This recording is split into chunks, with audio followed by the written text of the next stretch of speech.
Back with us here on Power Breakfast and onto the stock of the morning. Possibly, Infosys reported a stellar earnings in the first quarter. The company has also raised its FY25 growth outlook to 3 to 4% from the earlier range of 1 to 3%.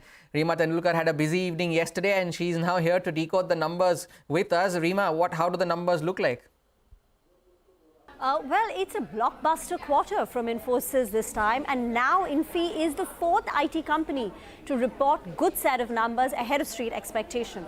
For Infosys this time, there is a beat on revenue, there is a beat on margins. So the company's top line growth has come in at 3.6% in constant currency terms, ahead of street expectations of 2.5%. Also, revenue growth for Infosys has come in ahead of peers.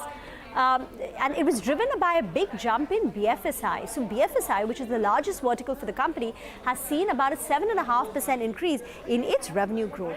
Margins too have expanded by 100 basis points to 21.1%, ahead of street expectations. The deal wins for the company are strong at $4.1 billion. The company has gone ahead and raised its FY25 constant currency revenue forecast to 3 to 4%, given the Q1 beat. The earlier guidance was for 1 to 3%. Margin guidance has been retained at 20 to 22%.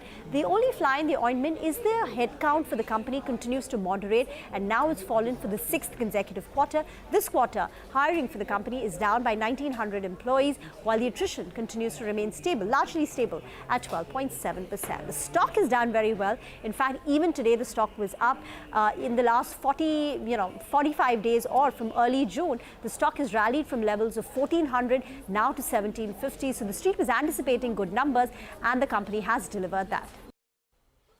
The company has delivered that. The ADR also is reflective of that, 8% higher in overnight trade. We'll keep an eye out on Infosys. Reema, thanks a lot for that. And let us now also listen in to what the management of Infosys had to say on the road ahead for the company.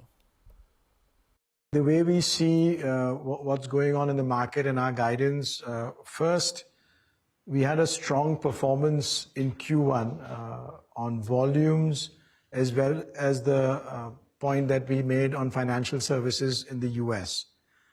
Second, we had a very strong performance on large deals in Q1, which gives us more visibility into this financial year. And third, we completed the Intech acquisition, which also helps us in this guidance. Last multiple quarters, we have moved to the agile hiring base. That basically means we hire freshers both from the campus, off the campus. This quarter, we had a 2,000% net decline, which is lower than the previous quarters.